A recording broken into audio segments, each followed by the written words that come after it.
বিশ্বকাপ ফুটবলের চিরচেনা উন্মাদনায় বুঁদ হয়ে আছে বন্দরনগরী চট্টগ্রাম। কারো হাতে প্রিয় দলের পতাকা, কারো গায়ে সেলেসাওদের ঐতিহ্যবাহী জার্সি, আবার কারো হাতে বাঁশি। শত শত সমর্থক একসঙ্গে বড় পর্দায় খেলা দেখার আনন্দ ভাগাভাগি করছেন।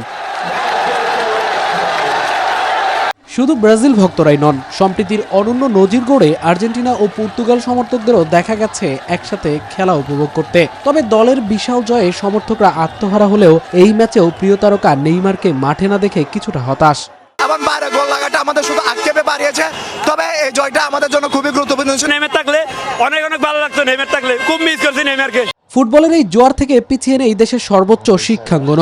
রাজশাহী বিশ্ববিদ্যালয়ের শহীদ হাবিবুর রহমান হলের মাঠে বড় পর্দায় খেলা দেখতে বসেছিল দর্শকদের উপচে পড়া ভিড়। রেফারির শেষ বাঁশি বাজার সাথে সাথেই পুরো ক্যাম্পাস মেতে ওঠে জয়ের উল্লাসে।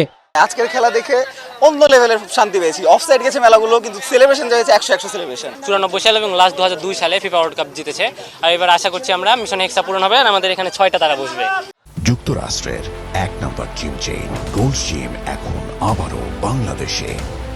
বসুন্ধরা আবাসিক এলাকা ও বসুন্ধরা সিটি শপিং মলে আনন্দ উচ্ছ্বাসের এই রং যেন ছুঁয়ে গেছে প্রতিটি ফুটবল প্রেমীর মন। ইতিমধ্যেই গ্রুপ সেরা ব্রাজিল, আগামী 25 জুন স্কটল্যান্ডকেও হারাবে সেলেসাওরা, এমনটাই প্রত্যাশা ভক্তদের।